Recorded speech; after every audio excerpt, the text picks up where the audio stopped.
morning and welcome. I'm Chris Johnson. I'm your prayer practitioner this morning, and I would like to invite you to join me in prayer. And together we know that Spirit is fully present right here, right now. That all of God, all the love, all the joy, all the beauty, all the truth, all the power is available to us right here and right now. It comes to us by coming through us, because it is who and what we are. So I give thanks for that understanding that we are the offspring of the one power, the one creator. Call it Abba, God, Allah, Abun, whatever name. It is whose image and likeness we are created in. And it is that which empowers us. So I know that that infinite intelligence and love and wisdom that is fully present here guides this service this morning, guides this conscious conversation, inspiring each one and giving us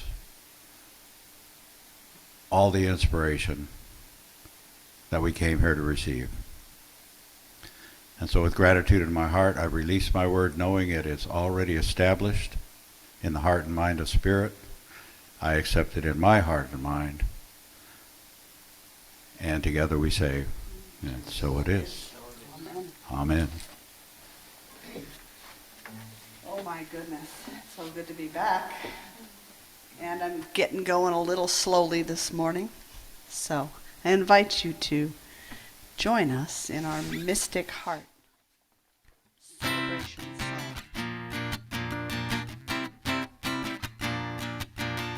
Welcome to the Mystic Heart. Join the celebration.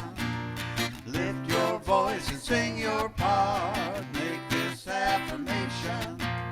Spirit made us family with loving hearts to share. Together we are joyfully practicing the possible through prayer.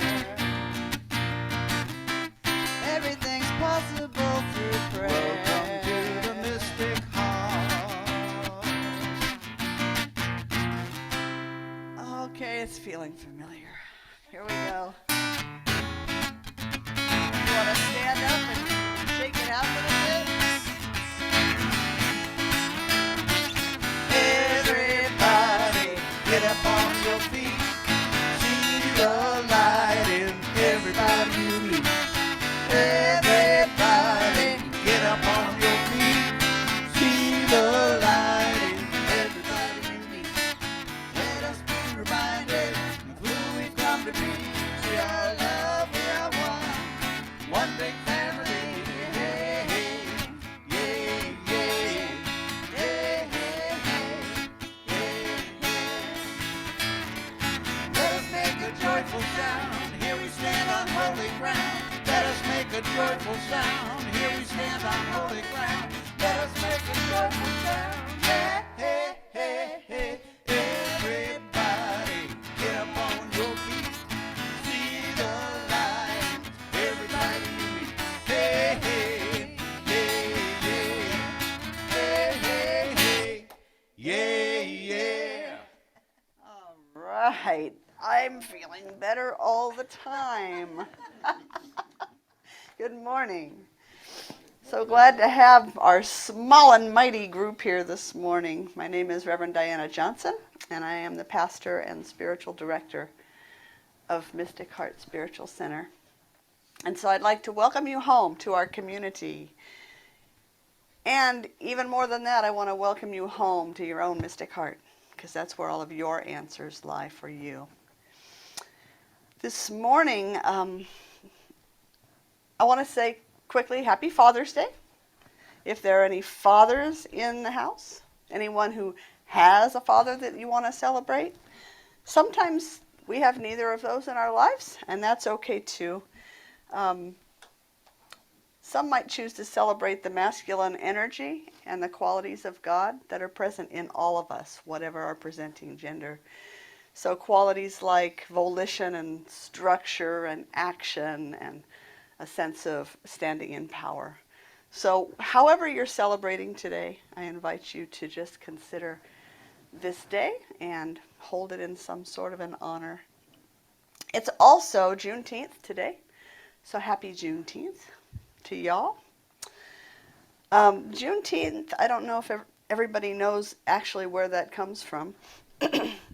So it's not actually the Emancipation Proclamation itself, because that was given by Abraham Lincoln in 1863. But it took 2.5 years for that proclamation to be brought forward on June 19th of 1865 to be actually made into a law that was being tracked and followed. And what it said, it was actually a Union general named Gordon Granger. He and his troops traveled to Galveston, Texas to announce that in accordance with the proclamation from the Executive of the United States, all slaves are free. Yay. Yeah. So this involves an absolute equality of, and this is a quote, personal rights and rights of property between former masters and slaves, and the connection heretofore existing between them. And so it became a thing that there's an agreement that the slave would now become an employee. So employer, employee, and hired labor. So it took 2.5 years for it to come from Abraham Lincoln's lips into actually being followed. Today is the anniversary of it actually being carried forth and followed. So why do I mention that in our conversation this morning? Besides the fact that today is a national holiday. We're celebrating it tomorrow, Monday. Why is that important to us as a spiritual community? Any thoughts? For you who haven't been here before, this is an interactive service, so you're welcome to call anything out at any time. That we're all free. We're always all free, but we forgot. Okay. And we can So- still be in a place where you're not free because of your mindset. Right. So we can live in a free country, theoretically free country, in many ways, and be imprisoned by our own thoughts and our own patterns, our own habits. And we can also live in a prison of the world and be free in here, no Right. matter what's going on out here. Exactly. So we can be in a prison in the world.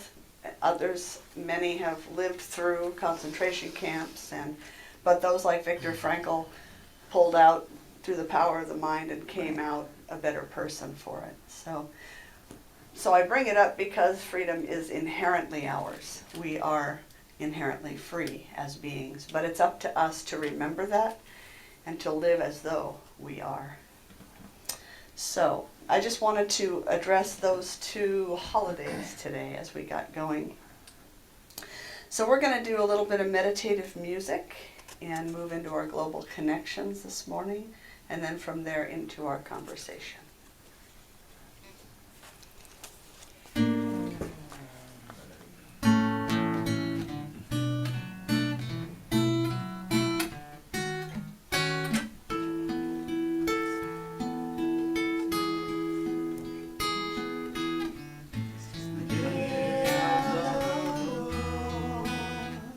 When the divinity returns to us, when living our free will, and with all the power of our spirit, we decide to live our lives in free communion with God, with no expectations. We will live our lives in gratitude, love, loyalty, and justice. Beginning with ourselves and continuing with our brothers and sisters. We will respect all creation as a symbol of our love. Communion.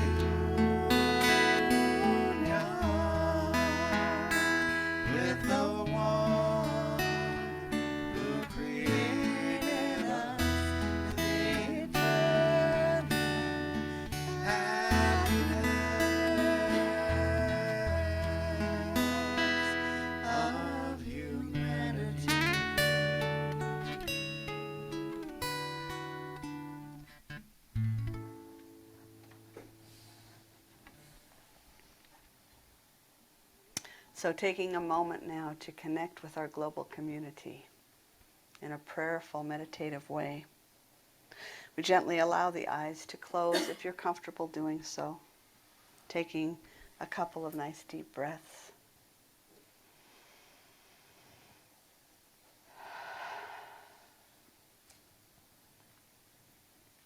We let go of everything that has brought us to this moment, bringing ourselves fully present in the here and now.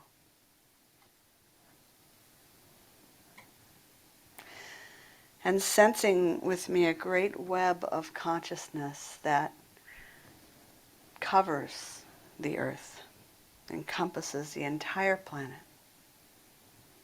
This web of infinite intelligence. And each one of us is a point of light in that web. Take a moment to feel the light that you are. Wherever that originates and radiates in you.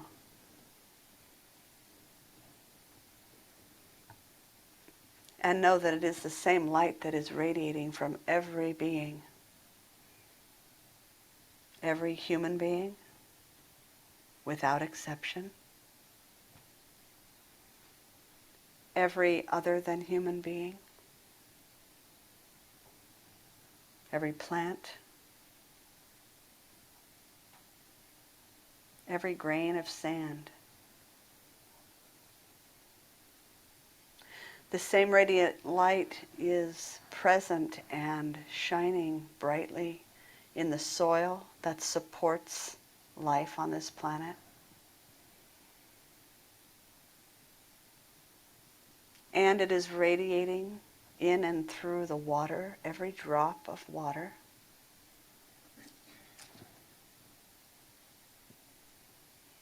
And so we can feel and envision our connection through that light, a light that spreads from being to being.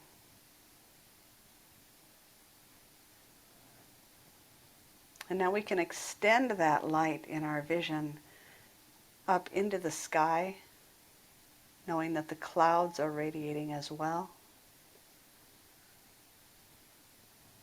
That every star in the sky radiates with God's light. That the planets and the cosmos, for as far as it goes, all part of one divine life, one creation.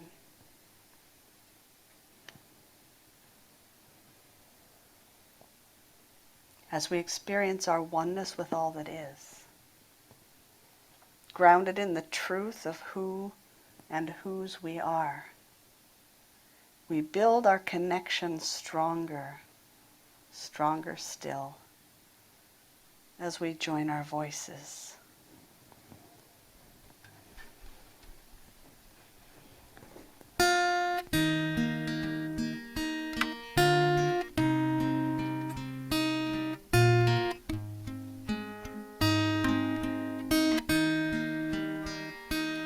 God is, I am, right here, right now, right here, right now. God is, I am, God is, I am.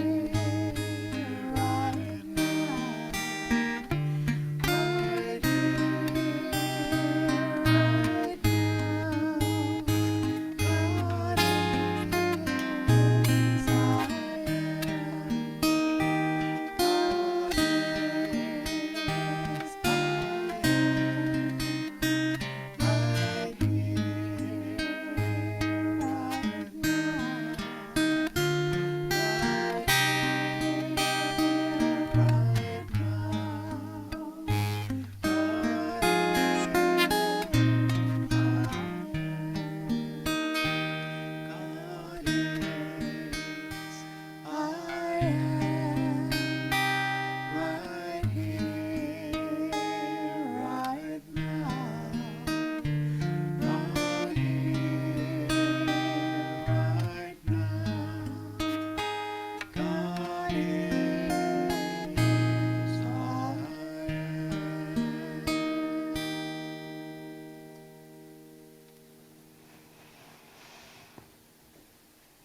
am. Always feels so good to sing together, to chant together, to join our voices.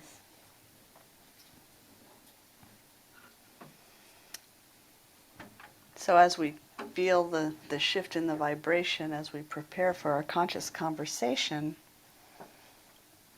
I'd like to share an experience that I don't know if any of you have had the same experience or similar one, but sometimes I feel conflicted about something. I've spent 30 years at this point in my life studying truth teachings, all kinds, from all kinds of traditions. Truth teachings. 30 years. What are truth teachings? What are they?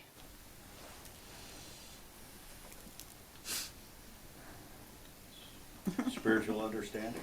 Spiritual understanding? Insights into life and existence from different people, different saints. Okay. So They are. it's okay. And I saw Chris also right after, and then let's just move around. Chris, did you have something to add?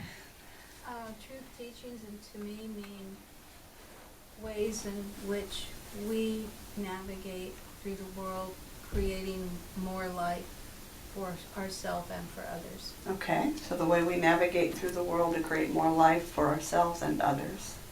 What Right, I Marsha? see, what I see it as is situations in the world, the way that the world has gone about its own affairs that have led to certain incongruities, chaos, and just general evilness, where there were people who had insights into those kinds of situations, and they brought in information that helped to heal the situation. Okay. And that's how we have them. Okay, so insights from people who can help heal the conditions of the world that have come about through, you call it evil, through whatever you want to look at that as, mistaken thinking, mistaken understanding. Yes, Kimberly.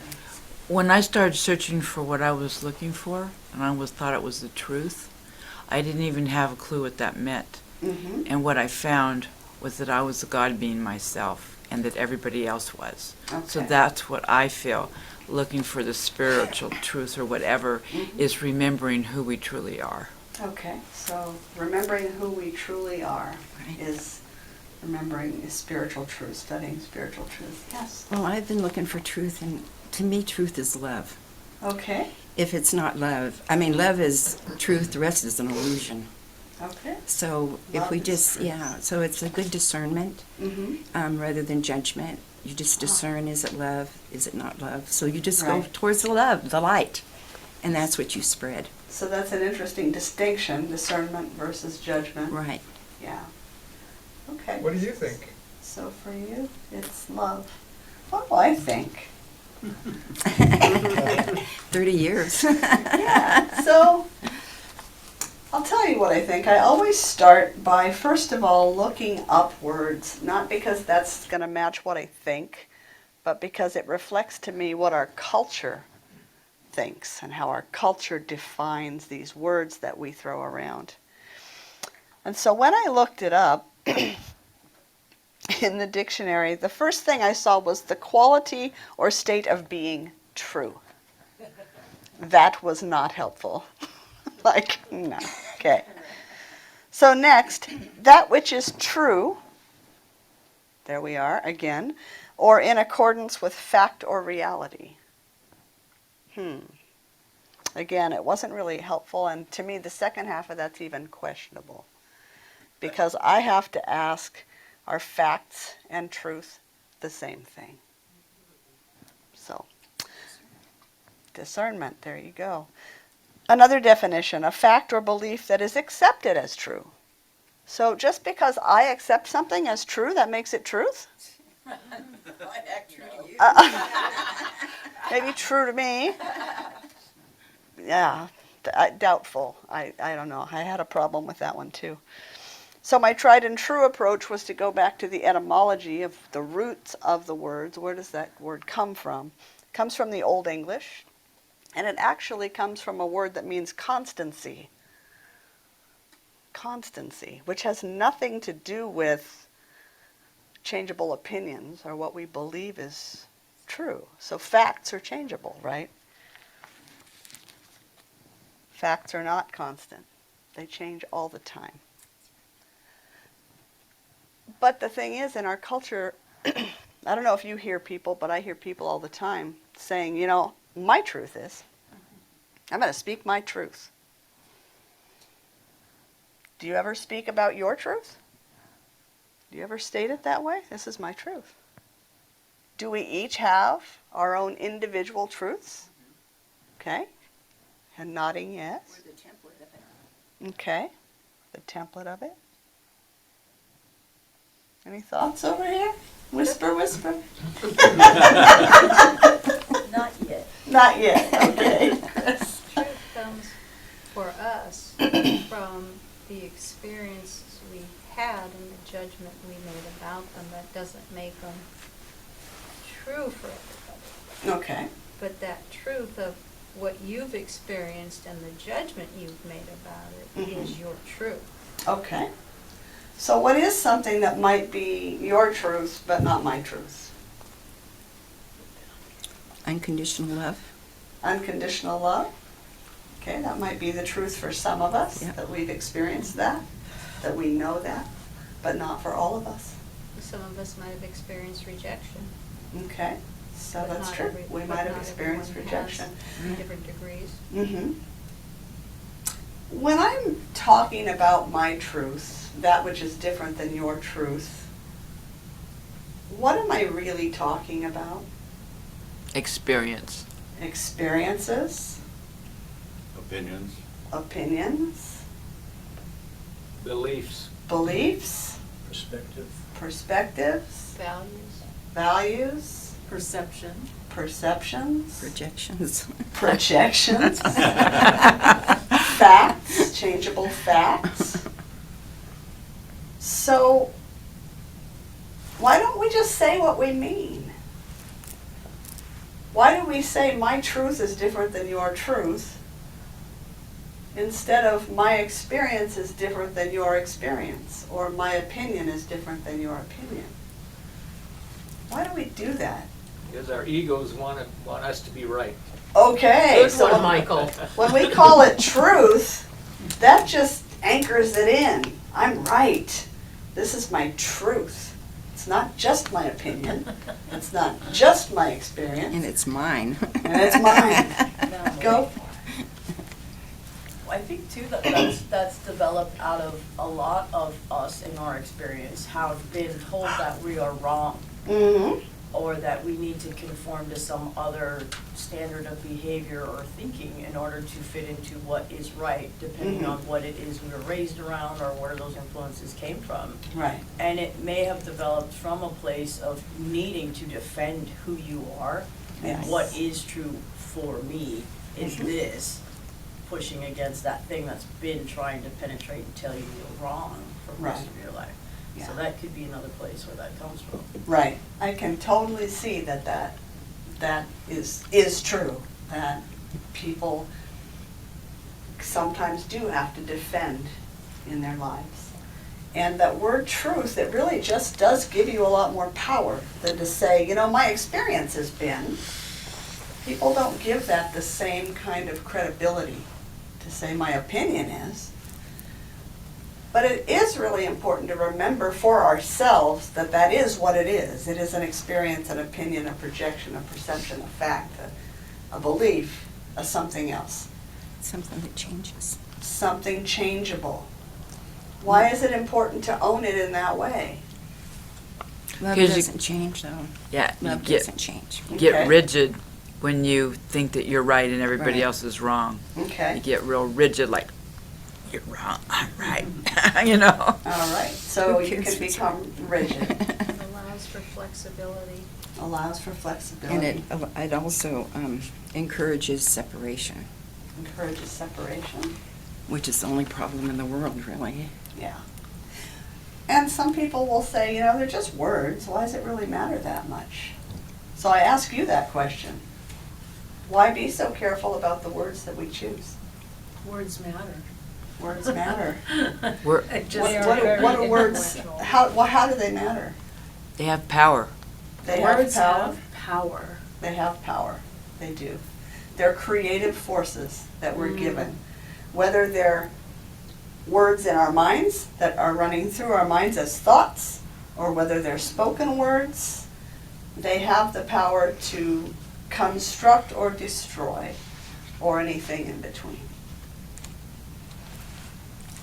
So, my tendency, this doesn't mean it has to be your experience, but my tendency is to use the words truth and reality only when I'm talking about something changeless, something timeless, something eternal, like love.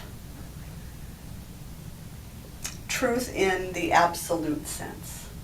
And for myself, I have found it very empowering to be more specific in what I'm talking about. Because when I have a condition that maybe I'd like to see changed, if I don't make it my truth and my reality, it's a lot easier to change that condition. Go ahead. It's a dialogue. Well, just in all of this, I think it really matters too what we're talking about. Mm-hmm. Because there are some things that are true for me that aren't for you. Okay. There are some things like that. Right. You know, like just for me personally in my own life, I could say it is my truth that I was born how I am.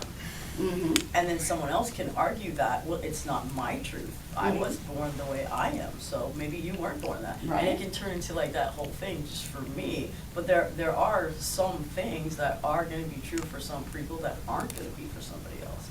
Okay. But I think that in that the argument comes in arguing your opinion in that truth. But there are some things that are true for some that aren't for all. Okay. So the truth that you were born who you are, I was born who I am, Miley was born who she is, that's not changeable from that standpoint. Right. From another standpoint, I might say my experience has been that this is who I am. However, because I've changed so much in my lifetime, I'm talking about one specific area of my Uh-huh. life. yeah, Obviously. okay, so there may be those areas that you would call truth and that others might agree that's true for you, and maybe I would, choose not to call it a truth, but rather an experience. Well, you could have an individual constancy. Mm-hmm. And, if you have identified with or feel rough one way or another, if you're constant with that, that is Right. truth. That Yes. is truth. It doesn't mean that everybody came to that same feeling Right. or idea for themselves. Mm-hmm. And I think that might be what, is it Alice? April. April. I knew it was A. That was I think that's what I Mhm. heard her saying. Okay. Yes, Moshe. I wanted to ask you, you started this like saying that you had a moment, I don't remember what the word you used, but you said, you started the talk saying that this was like some kind of like conflict, or like because you've been doing this for 30 years, studying truth teachings. Right. So, so what was it that, what was that for you? What were you experiencing? What were you experiencing conflict in? So I was experiencing conflict within myself as I, too, called certain things truth about myself and about my life. And feeling myself dug in more deeply into those conditions because I was seeing them as the truth about me. And I'm not saying that there aren't things that might be the truth about each individual one of us. But just for myself, I find that once I made the shift to looking at truth as that which is unchangeable, then that conflict within myself started to lighten, started to shift. And I began to be able to make the changes I chose to make in my life with more ease and more grace. So when I look at the words truth and reality, I really do use them in an absolute sense. So I would call love an absolute truth. What are some other things that we might call absolute truth? Not relative, individual truth, but absolute truth. That we're 0.0 light. Humans are 0.0 light. Okay? That's an absolute truth. Humans are points of light. Infinite light. Infinite light. So, what about some of the other spiritual qualities? Peace. Love. Peace. Peace. Let's say Peace, love, peace, love, joy. joy. Joy. Okay, beauty.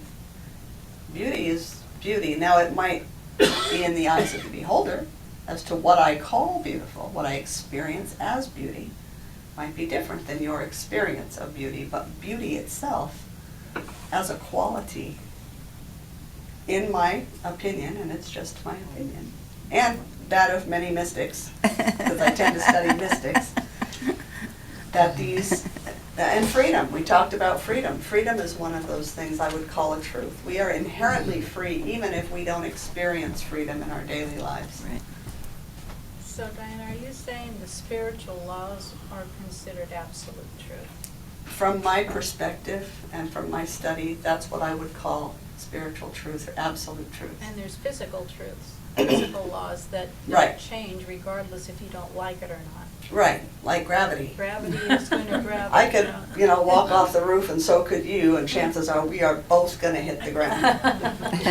One of us isn't going to fly off because gravity says, oh, I like you better. And I think that's what you're talking about, I'm hearing. Right. That these spiritual laws are immutable. Right. They exist. They exist Whether you subscribe to them, agree to them, Right. adopt them, it doesn't matter. Right. They're there. The only thing that matters in whether or not you agree with them or adopt them is your experience of them. So are you able to use them for your own upliftment and your own benefit? Or, are you jumping off the roof over and over and over and not sure why you're hitting the ground every time? Right. So you're fighting that force Right. rather than working with it Yeah. for your better And I think outcome. when I think we get mixed up, we think we're in love, and the truth is we are love. We are love, yeah. So, what if I'm not experiencing these things I'm calling truth right now? Are they still true? Yes. Yeah. They're You're in- true in an absolute sense, that they're available to everyone. They're within everyone, but we have to either remember that, believe that, place our faith in that. Right. So if I don't believe that joy is a truth that's inherent in me, I'm not going to experience it. That's your power. That's right. That's how powerful you are. Yep. So I was listening to Lucinda last week on Zoom, and she gave an awesome talk. I really enjoyed it. And I heard her say something that she says often, and that I hold as a truth. She says, God always has my back. And I just had to laugh, because she loves that. God always has my back. And what crossed my mind is how much faith it takes to hold that statement as truth. So why does it take so much faith to hold God always has my back as truth? Because we have to partner with God.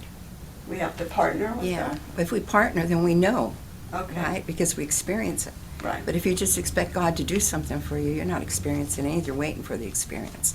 Because God is not Over there. over there, out He's- there in the clouds, he's- separate from you. It's We're all divine. We all Yeah. include the divine. right.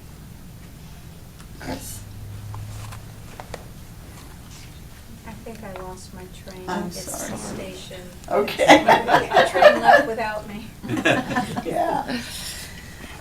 Can't see behind me. So God always, oh, did you have something? No, I John? was gonna say, yeah, God having my back is like, for me, it's a trust. Mm-hmm. Do I trust in a God, Spirit, higher power? Or do I run things myself and go, Right. I'm going to, this is what I need to do, I have to do this. And that's taking away that trust, and it's keeping me away from, I'll use truth, away from God, because I'm occupying myself rather Right. than going to a place where I think Spirit is beyond the words, beyond the thoughts. Okay. There's something there. It's not judgmental. It's not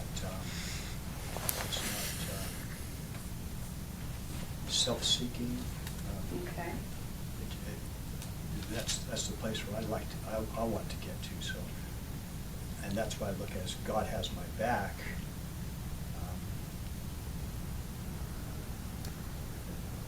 Because that's, for me, God, that is the total reality. Okay. And to trust that is something that I'm struggling with. Mhm. I think that, well, perhaps, I've always run this in the past, and I look back at my past experiences, and I go, well, things were kind of given to me. I mean, I've been honestly, truly blessed with something that had nothing to do with my conscious mind.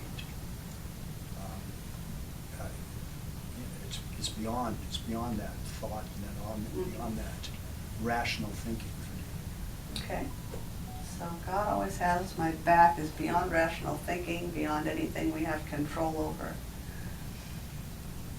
Do you suppose that that statement is true, even if it doesn't look like it? Yes. Yes. Yeah. If you experience it. If you experience it. So faith and experience, I mean, you have a lot of faith because people can tell you it's not true, but when you experience it, you know it's true. Right. Okay, so the experience You know teaches it's you that true. it's true. Yeah, absolutely. Chris? Appearances, I think. God always has my back. It requires faith beyond the physical appearances, a Okay. belief in the unseen. And that unseen is what bubbles up in through us and gives us the tools we need to move forward with our life in spite of the appearances. Okay. So, I'm sorry. I was just gonna say, the appearances don't always look like God has my back, but Right. we Right. often, 5, 20 years down the line, we look back at a situation and go, oh, Exactly. Right. that did happen for my highest good. Yeah. Right. But we don't see it. Definitely. That appears. Yeah, so the Taking appearances can be medicine. tricky. And so there are people who don't like the word God or spirit even. How might you state this same principle without using those words? The universe. Okay, the universe has my back. Divine, The divine has my back. Yourself. you are the divine. Yourself. Is that with a capital S? Yes. My higher self? Uh-huh. My higher self has my back. My infinite wisdom, my own internal infinite wisdom has my back. Spiritual GPS. Oh, there you go. There you go. How about goodness? Can you believe in goodness, everything working toward goodness ultimately? Mhm. Even when it doesn't appear that that's what's happening? It's another potential way to look at it. Grace. Grace, okay. So God always has my back does not mean that my life looks the way I think it should look. It doesn't have anything to do with that. It means that whatever's before me is for me. If it's in front of me right now, it's for me. It's for my good. It's for me to learn something from. It's for me to adjust something within myself from it. It's for me to maybe make a change in the actual living conditions in my life. It's for me somehow.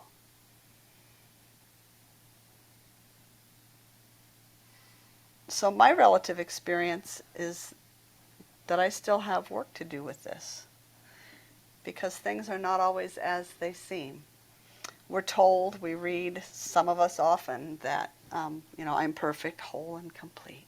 I'm an expression of the divine, and so are you.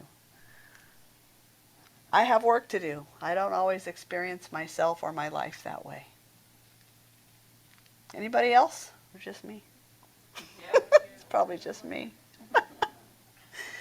So a spiritual teacher named Gangaji calls this recognition. This moment when we realize we still have work to do after all these years, our moment of recognition. She says, and this is a quote, "There is an exquisitely shocking and important moment in the course of your life when you recognize the habits, addictions, selfishness, and suffering you have identified as yourself." When I read that, that was jarring for me. The habits, addictions, selfishness, and suffering that you have identified as yourself. So you've called yourself those things. You thought that because you had a condition, a problem, a situation, that's who you really were. We do. The world tells us that's what we are. The government, everybody tells Right. you you're not worthy of anything. Right. Commercials. Yeah, if you don't look like this, Yeah. if you don't take this blue pill, if you don't, yeah. She follows, though, with this. She says, along with this spiritual shock of recognition, a desire often arises to find what is true and real, pure, holy, and free. Because you have identified yourself with the negativity and the horror, the search for what is pure and holy for most of us begins out there, because the world raises us up telling us it's all outside of us. And so at that point, a conscious spiritual journey can begin. And we have lots and lots of places to look out there, right? That's how we're raised, is to look out there. We have saints and sages and messiahs and gurus and philosophers and, whatever our path is. Wise women, wise men, all through time. And those people we can look to as examples. And we can say, there it is. They have it. How do I get it? I'd like to share a quick story with you. My first teacher was just filled with Nasrudin stories. Chris told one a couple weeks ago. This is one of my favorites. There's a great Sufi master, Mullah Nasrudin, and he was on his hands and knees, and he was searching for his house keys. And he was under a street lamp, looking for his house keys. And a man walking by saw him and asked, "What are you looking for?" He said, "Oh, my house key." Nasrudin replied, "I lost it." So the man joined him. They both of them down on the ground under the street light looking for the house key. After a few minutes of not finding it, this gentleman says, "So did you lose the key in this area?" And Nasrudin said, "Oh, no, I lost it over by my house." And he said, "Well, why are you looking for it here?" And he said, "Well, the light's better." So we look to the saints and the sages and the gurus and the shaman and the wise people because we think they have a light that we don't have. And it isn't true. The light is within us. We all have it. There's nothing wrong with listening to, reading, studying, practicing, whatever path you're called to. Learning from others and sharing from their experiences can be helpful. It's one way to gather new information, things to contemplate. That's one way to move from our personal truth, also known as experience, and all those other things, into an experience of absolute truth in our lives, experiencing the good that's always unfolding. The process of finding the light within us is called healing, returning to our inherent wholeness. So what is it that gets in the way of knowing the truth of who we are? Our ego. Our ego. Other messages that we've accepted as truth. Other messages we've accepted as truth.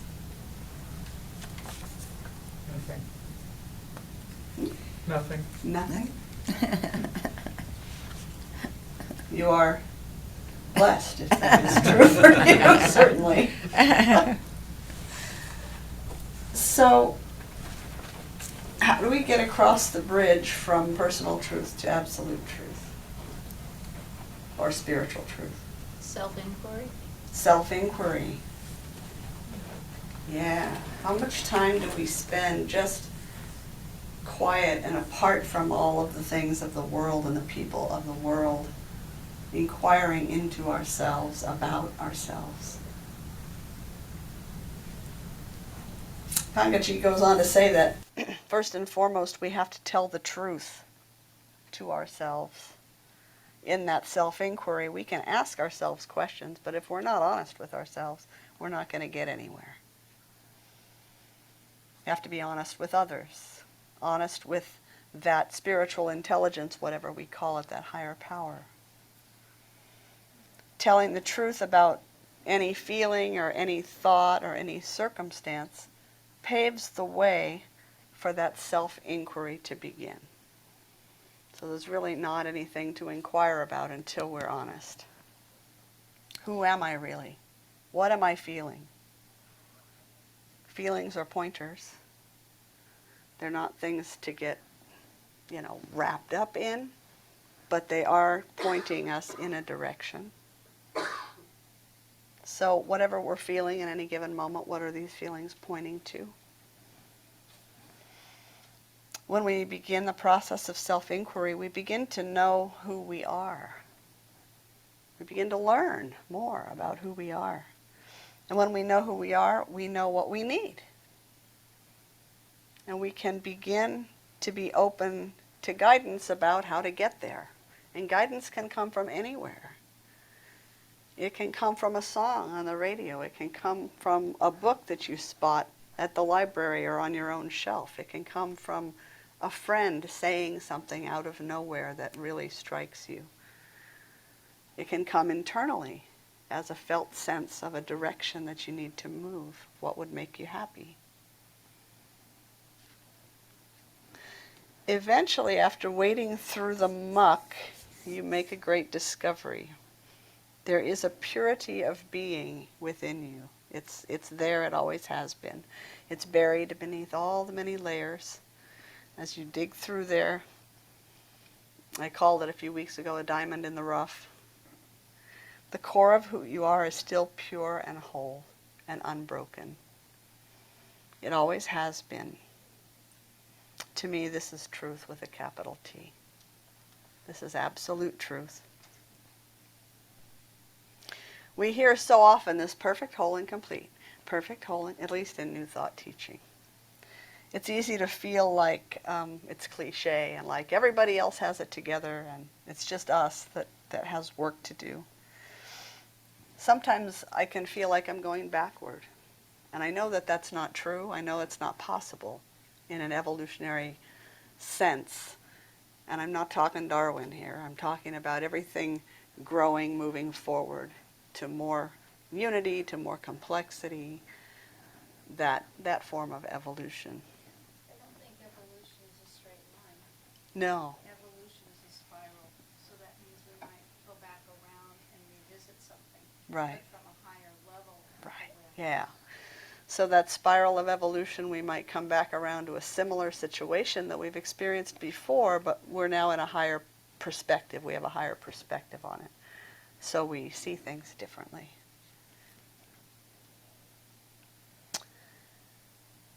Let's see. Where was I? I'm just rambling on and on. I have notes here about we make comparisons. Anybody else in the room make comparisons between yourself and other people at times? They have this much more, this much. Maybe some don't, but I have had that experience. And it brings about a lot of self-criticism, feeling worthless, all of those things.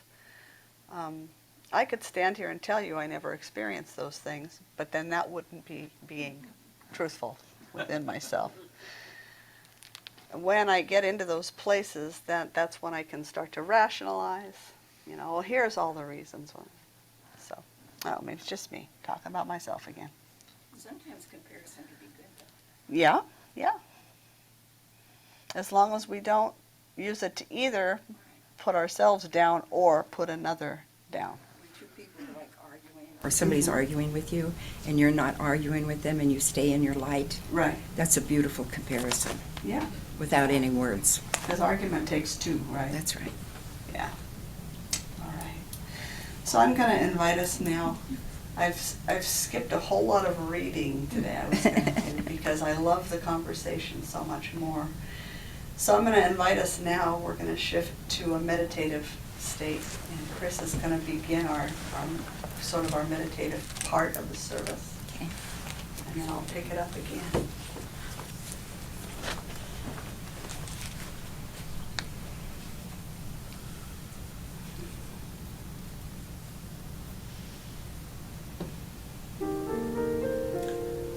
What is the truth? Do we each have our own personal truths? Or if we each have a personal truth, what happens when my truth and your truth clash? Or is there one absolute truth that is beyond our individual perspectives? Is there a higher transcendental truth that never wavers or changes?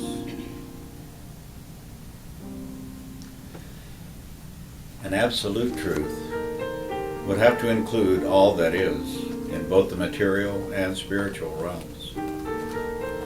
It would have to be infinite. It would have to be the omniscient one, God or Spirit. A complete understanding of truth is therefore impossible. Yet Rabbi Yeshua told us, "You shall know the truth, and the truth shall make you free."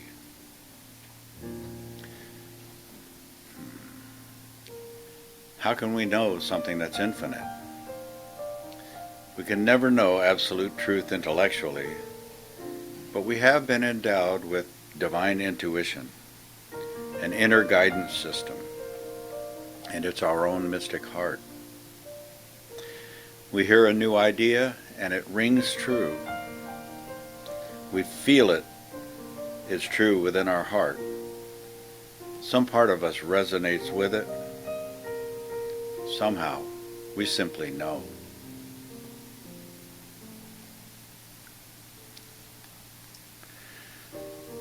We are not all that Divine Spirit is, but Divine Spirit is all of what we are. When we feel the truth in a new idea, it is because our God Self recognizes something that Spirit has always known. Absolute truth. It is a moment of high mysticism. Spirit revealing theirself to us by expressing through us. I invite you now to consult your own mystic heart. Focus your attention on the area around your heart and lungs.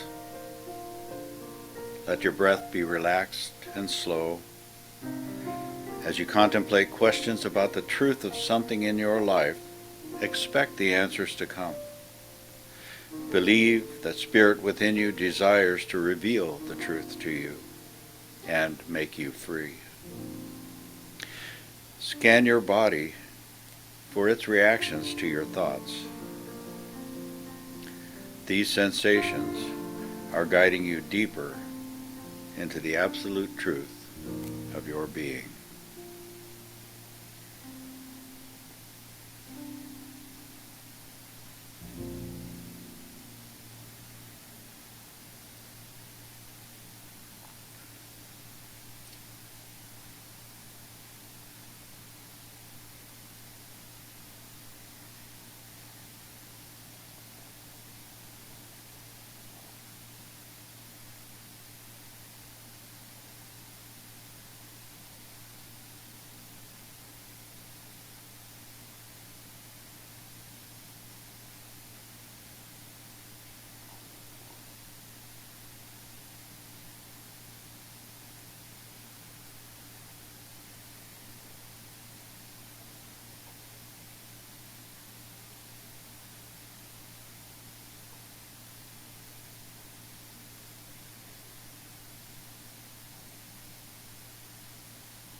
Gratitude for the gentle music that ushers our awareness back into the here and now. We bring ourselves fully present. Grateful for this revelation of truth and for the freedom it brings us. We remember that truth is always available, fully available to us. Thank you, God, for everyone and everything. I invite you to know with me now that Spirit is moving powerfully through each of us and through our beloved community. Individually and collectively, we are a powerful spiritual influence on our world. As we evolve in consciousness, the benefits of our growth ripple out, blessing the entire world.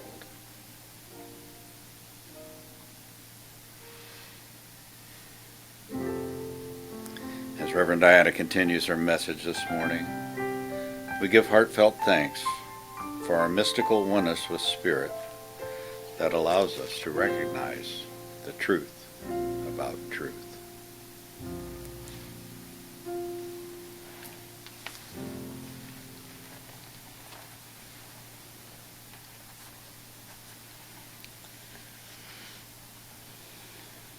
The book of John tells us, "You shall know the truth, and the truth shall make you free." It also says, "Dear children, let us not love with words or speech, but with actions and in truth." These mystical writings are not referring to the kind of knowing that we do with our heads. It's not our mental understanding in our brain. This kind of knowing is talking about embodiment. Walking the talk. Bringing our thoughts, our words, and our actions into alignment with our truest values. Living the truth and living from the truth. And so we join together now, grounded in the deep truth that there is only one source, one creator, by whatever name you choose to call it, one higher power, one infinite intelligence, one creative process, expressing in every moment as all that is. And each of us is a perfect and intentional emanation of divine life. In our apparent individuality, we are one people writing a new story for humanity and for our planet. We step into prayerful action as we envision and take part in creating a love-soaked world. I missed this. Together we feel and know a world where all beings are peaceful, loving, abundant, joyful, free, where all people practice loving kindness with one another and with the earth. We envision a world where all needs are met. All beings have plenty of nourishing food, the safety of a warm and comfortable home, medical care, education, healthy relationships, right livelihood, creative contribution, and a sense of deep belonging. We create a world in which every being is valued for their inherent goodness, where the peace we cultivate within shows up as a world free of hatred.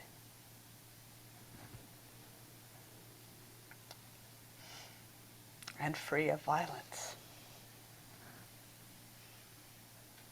Together we feel and know a world without greed, where there is absolute abundance in simply having enough, where every being as a precious creation of the divine is deserving of all of the blessings that life has to offer, and that every being receives those blessings gratefully. We are the ones to serve as God's hands and feet. as the hearts and the voices of divinity in the world.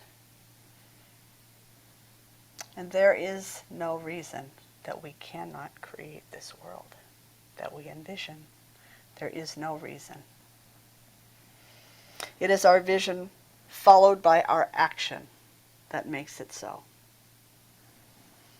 With nothing and no one in our way, we're creating a more beautiful world right here and right now.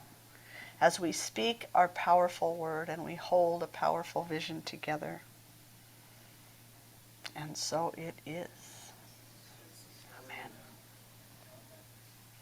We continue for just a moment longer this contemplative practice, taking time for just a moment to access the true self. So allow your focus to rest on your breathing for a few seconds. As you allow your breath to just find its own flow, its own pace.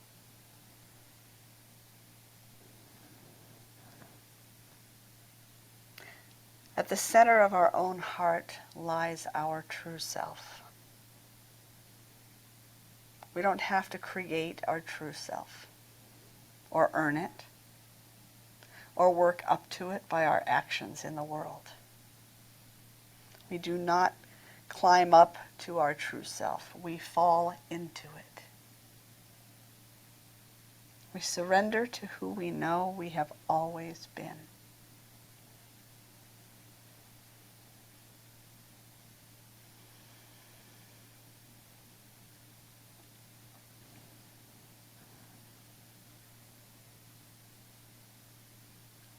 Our true self knows that there is no place to go, nothing to get. We're already home, already free, already living in a state of grace. With every breath, it is our true self that breathes God in and breathes God out.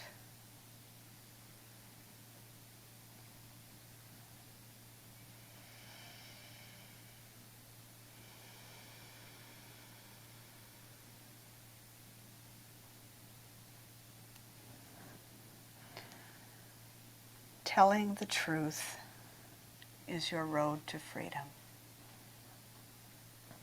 Telling the truth is your road to having an intimate relationship with that higher power, with your higher wisdom, with your own divine knowing. Telling the truth is your road to forgiveness and to being forgiven. Telling the truth is your road to reconciliation and harmony. Telling the truth is the road that opens up the energetic channels for the good which you seek to find you.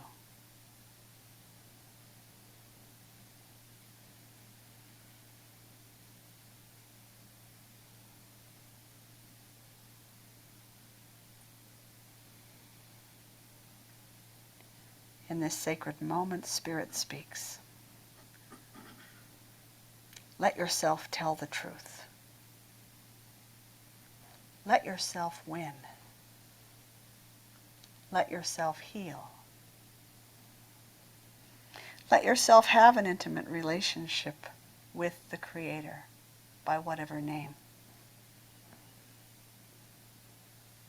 There is so much awaiting us, each one of us.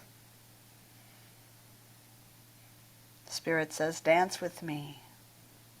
Free yourself from your own shackles and dance. For whenever you are dancing with me.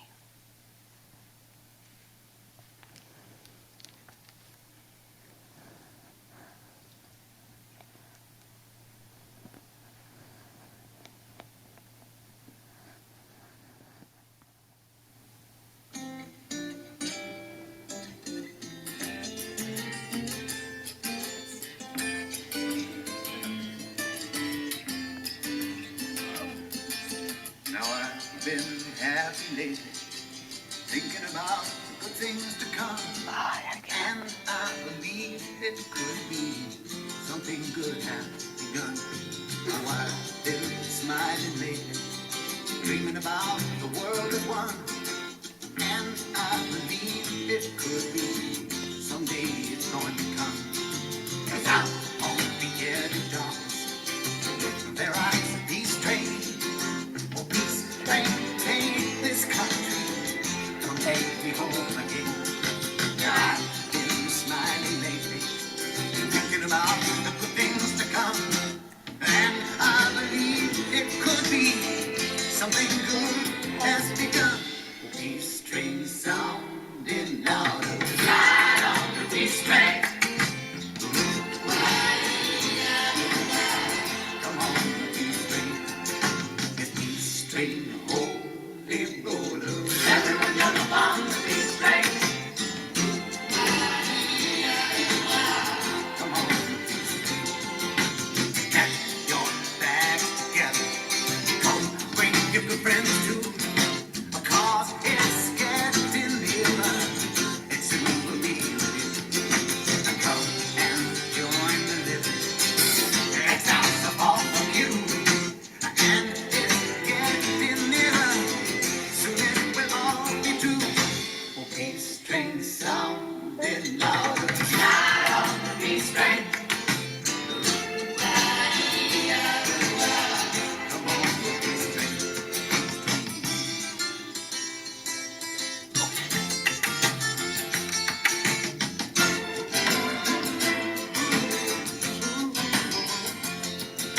Now I've been crying lately, thinking about the world as it is.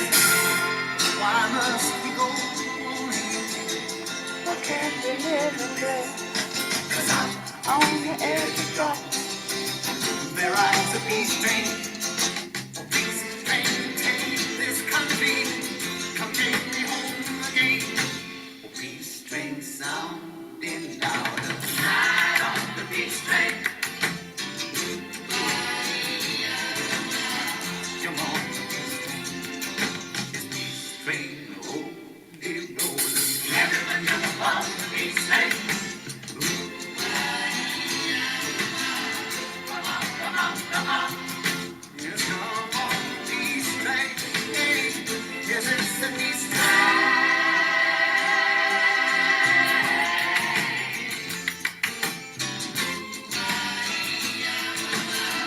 Come on, the peace train.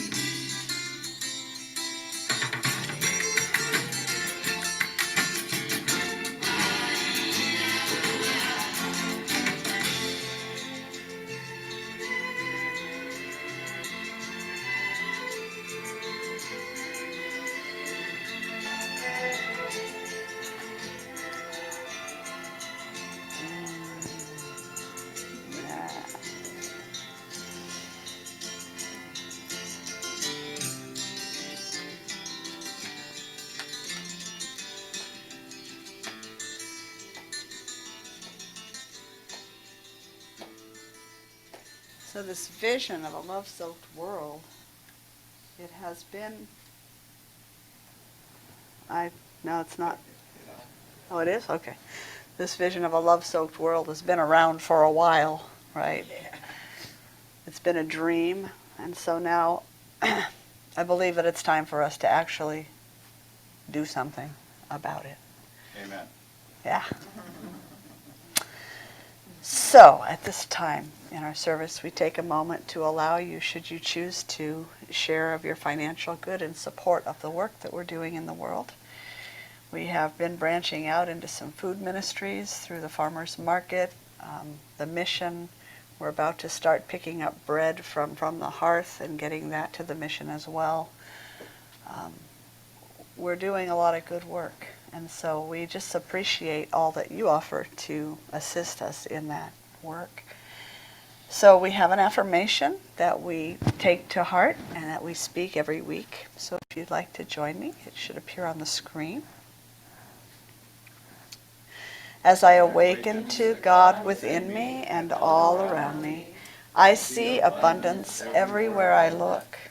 I consciously step into that flow of abundance by this act of giving. I offer this gift freely in the spirit of love, blessing and sending it forth to heal and prosper. It is evidence of my deep faith. It does good work in the world and blesses all of creation. I give from a consciousness of abundance. And so it is. So let's watch Eddie Watkins Jr. as we do that. Journey deep inside.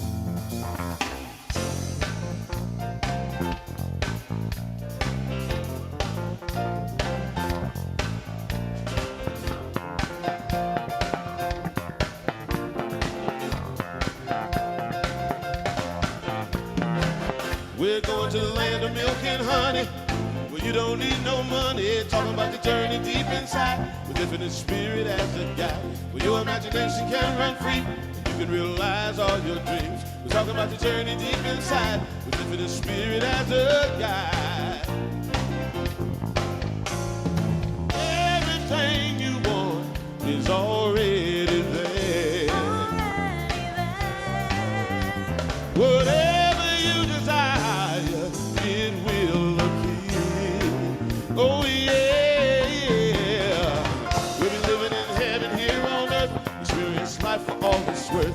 We're talking about the journey deep inside, with infinite spirit as a guide. But what you believe you can achieve, let your wild horses run free. We're talking about the journey deep inside, with infinite spirit as a guide. Everything you want is already there. Whatever you desire, it will appear.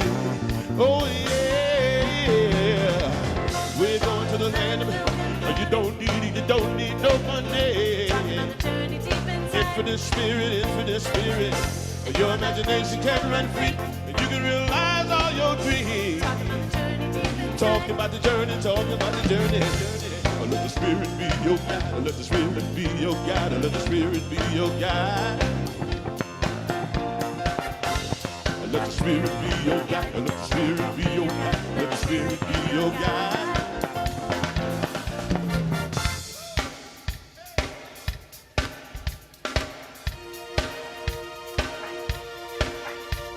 I'm talking about the inward journey.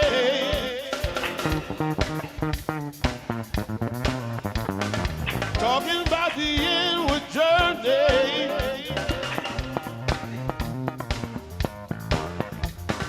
Talking about the inward journey.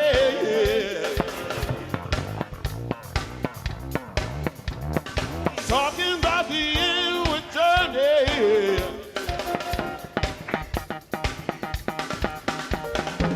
We're living in heaven here on earth. They're talking about the journey. They're talking about the journey. And what you believe you can achieve. Talking about the journey deep inside. Talking about the journey. Talking about the journey. Yeah. You don't need no money. Talking about the land of milk and honey. Everything you want is already there. We'll be living in heaven here on earth. Yes, we will. Thank you. What a band. Wow. What a band. What a journey. So please join with me as we give thanks to the ultimate source of all good, that which we call God or Spirit, but also giving thanks to the Spirit that lives within each one here. I know that God is the ultimate source, but it travels through these human hands and through these human hearts that are led to give. So I give thanks for each one here. I give thanks for these gifts. I know that they are used wisely and shared freely to build this rose-soaked world that we envision every week. So with a grateful heart, I just say, thank you, Spirit, as together we say, and so it is. Amen.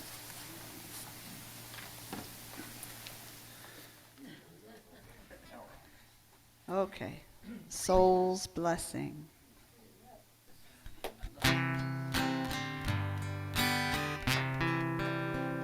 May your soul always find what it's looking for.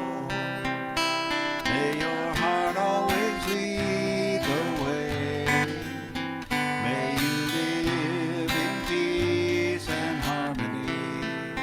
And may love always fill your day. May your heart be filled with happiness. May success find you everywhere.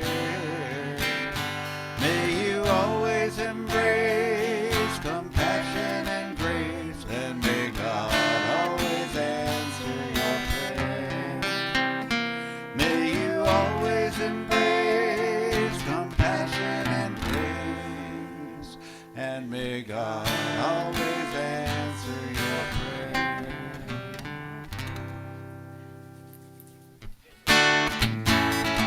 Kimberly says, "Let's move, let's move." All together, hand in hand, we share the light, we take a stand, and we are changing a whole new life for you and me. Take the past and set it free, and share this blessing. Love be with you, peace unfold you, Spirit lift you, breathe it in, truth come through you, and good flow to you. Let joy renew you until we meet again. Love be with you. Love be with you. Love be with you.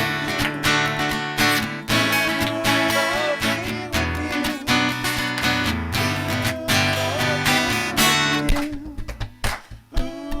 Love be with you until we meet again. Love be with you. Love be with you. Now breathe it in. Love be with you. Love be with you. Love